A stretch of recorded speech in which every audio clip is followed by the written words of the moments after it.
નમસ્કાર દર્શક મિત્રો, આપણે નિહાળીશું સિટી લાઈવ ન્યૂઝ ચેનલમાં આજના મુખ્ય સમાચારો. મુખ્યમંત્રીશ્રીનો જન ફરિયાદ નિવારણનો સ્વાગત ઓનલાઈન. માલધારી સમાજે મુખ્યમંત્રીનો આભાર વ્યક્ત કર્યો. અમદાવાદી શ્વાસ શોખીનો દ્વારા કેરળ પ્રમોશન. જૂના માર્કેટિંગ યાર્ડમાં વેપારીઓનો વિરોધ. રૂડા દ્વારા ડિમોલેશન. વડોદરા વકીલ મંડળની ચૂંટણી. દિવાળીપુરામાં દપાણ.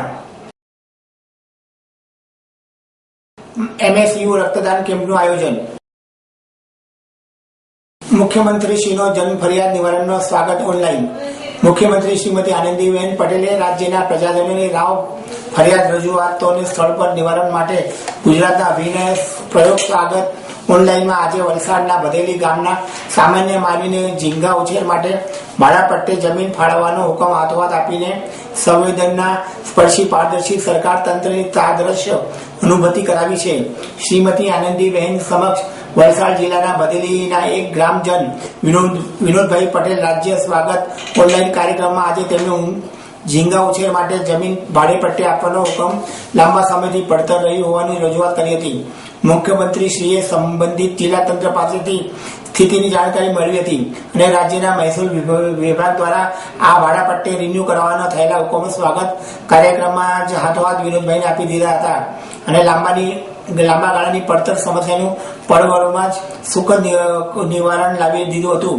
રાજ્યના નાગરિકો પ્રજાજનોની ફરિયાદ સમસ્યાની રજૂઆત માટે કોમ્પ્યુટર ટેકનોલોજીનો મહત્વ વિનિયોગ કરીને ગુજરાતે શરૂ કરેલો સ્વાગત ઓનલાઈન જન ફરિયાદ નિવારણ કાર્યક્રમ પ્રતિ માસના ચોથા ગુરુવારે ગાંધીનગરમાં અને તે પૂર્વ બુધવારે જિલ્લા તાલુકા ગ્રામ કક્ષાએ યોજાય છે. મુખ્યમંત્રીશ્રીએ આ શૃંખલામાં આજે જુલાઈ માસના ચોથા ગુરુવારે રાજ્ય સ્વાગત ઓનલાઈન કાર્યક્રમમાં ઉપસ્થિત રહી 8 જેટલી વિવિધ રજૂઆતો કાને હાથ ધરી હતી અને નિવારણ માટે માર્ગદર્શન આપ્યું હતું. મુખ્યમંત્રીશ્રીએ જિલ્લા તંત્રવાહકોને સામાન્ય જનોને પોતાની સમસ્યા માટે સ્વાગતનો આશરો લેવો ન પડે તેવી આદર્શ સ્થિતિનું નિર્માણ કરવા રજૂઆતો પ્રત્યેક માનવી સંવેદનશીલ દ્રષ્ટિકોણથી નિવારણની કાર્ય સંસ્કૃતિ વિકસાવવા સ્પષ્ટપણે સૂચન કર્યું હતું. શ્રીમતી આનંદીબહેને નિર્દોષ નાગરિકોને ખોટી રીતે કનગડત કરતા તત્વોને નિશ્ચિત કરવા સખ્તાઈથી પેશ આવવા પોલીસ તંત્રને તાકીદ કરી હતી. રાજ્યમાં શાંતિ સલામતી જળવાઈ રહે અને કાયદો વ્યવસ્થાની સ્થિતિ સુદૃઢ રહે તે માટે પ્રેરક સૂચનો પણ તેમણે કર્યા હતા. માલધારી સમાજે મુખ્યમંત્રીશ્રીનો આભાર વ્યક્ત કર્યો.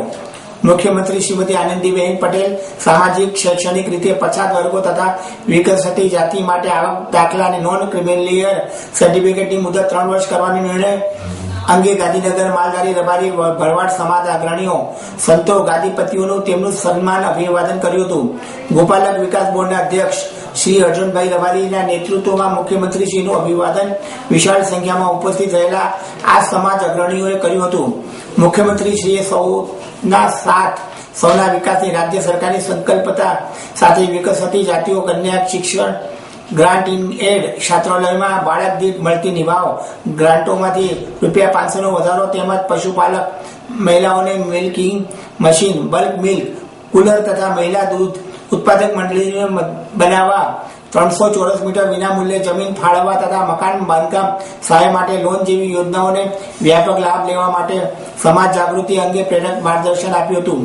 તેમણે માલધારી રબારી ભરવાડ સમાજની ગીર નેસમાં વસવાટ કરતી માતા બહેનોના સશક્તિકરણ માટે રાજ્યની કલ્યાણ યોજનાઓના લાભ ગીર નેસમાં સામે ચાલીને ઘર આંગણે જઈને તંત્રએ આપ્યો હતો. તેની ભૂમિકા પણ સમજાવી હતી. મુખ્યમંત્રીશ્રીએ રાજ્યમાં 25 લાખ ઉપરાંત સખી મંડળોની બહેનો દ્વારા ગ્રામીણ મહિલાઓના આર્થિક ઉન્નતિના કામોમાં પણ માલધારી સમાજની બહેનો જોડાઈને લાભ લઈ રહી છે તેનો આનંદ વ્યક્ત કર્યો હતો. મુખ્યમંત્રીશ્રીએ આ સમાજ અગ્રણીઓને રાજ્ય સરકાર દ્વારા રાજ્યવ્યાપી આરોગ્ય પરીક્ષણ અભિયાન અન્વયે ડાયાબિટીસ, બ્રેસ્ટ, સર્વાઇકલ કેન્સર પરીક્ષણ, બાળકોના દાંત આંખ રોગ, વાંકાચૂકા હાથ પગ અંગોના નિદાન સારવારનો તેમજ મુખ્યમંત્રી અમૃતમાં વાત્સલ્ય કાર્ડ તહેત સમાજની માતા બહેનોને આરોગ્ય રક્ષા આપવાના આરોગ્યલક્ષી કાર્યક્રમનો લાભ લેવા અનુરોધ કર્યો હતો. શ્રીમતી આનંદીબહેન ને માલધારી સમાજના સંતો ગાદીપતિઓના રાજ્યની વિકાસ યાત્રામાં મળી રહેલા યોગદાનની સરાહના આ તકે કરી હતી. ગોપાલન વિકાસ બોર્ડના અધ્યક્ષ શ્રી અર્જુનભાઈ રબારીએ નિગમને 5 કરોડની શેર મૂડી ફાળવવા માટે પણ રાજ્ય સરકારનો આભાર વ્યક્ત કર્યો હતો. એક સાથે ગુજરાતના આવા પરમ પૂજ્ય સંતગણનો દર્શન લેવાનો મોકો અવસર પહેલીવાર મળ્યો છે મિત્રો. અને એટલે હું કહીશ કે હું ભાગ્યશાળી છું કે આપ સૌના આશીર્વાદ મળ્યા છે અને આપ સૌના દર્શન કરવાનો એક જ સ્થાન ઉપર મોકો મળ્યો છે. અમદાવાદી સ્વાદ શોખીન દ્વારા કેરળનું promotion. Kerala tourism development corporation એ ભારતના સૌથી મનપસંદ પ્રવાસન સ્થળ કેરળમાં અગત્યનો રોલ ભજવે છે. 7 પ્રીમિયમ હોટેલ્સ, 21 બજેટ હોટેલ્સ અને કેટલાક રેસ્ટોરન્ટ અને બિયર પાર્લર સાથે કેડીટીટીસી દેશની સૌથી લોકપ્રિય અને ઝડપી વિકસતી હોટલ ચેઇન્સ બની રહી છે. તેના 69 યુનિટ સાથે દેશભરમાં સૌથી વિશાળ છે. અદ્ભુત કુદરતી સૌંદર્ય અને તેની સાથે સ્વાદિષ્ટ અને પરંપરાગત ભોજન સામગ્રી તથા સાંસ્કૃતિક ભવ્યતા સાથે કેરળે વિશ્વ સ્તરે મનોરમ પ્રવાસન સ્થળ તરીકે ખ્યાતિ મેળવી છે.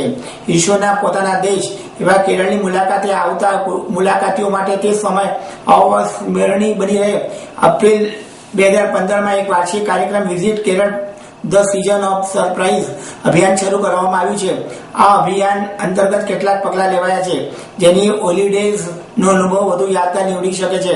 આ ખાસ કેમ્પમાં દરેક મુલાકાતીઓ કેરળની મુલાકાત લઈને પરત ફરે ત્યારે તેના માનસ પટ પર કેરળ પ્રવાસની જીવનની યાદો યથાવત રહી જશે.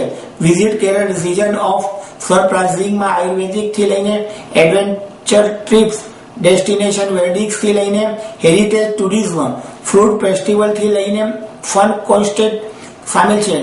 વિઝિટ કેરળ કેમ્પેનનો આ ભાગરૂપે કેરળ ટુરિઝમ અને કેડીટીડીસી દ્વારા મુંબઈ, અમદાવાદ અને દિલ્હી ખાતે ફૂડ ફેસ્ટિવલનું આયોજન કરવામાં આવ્યું છે.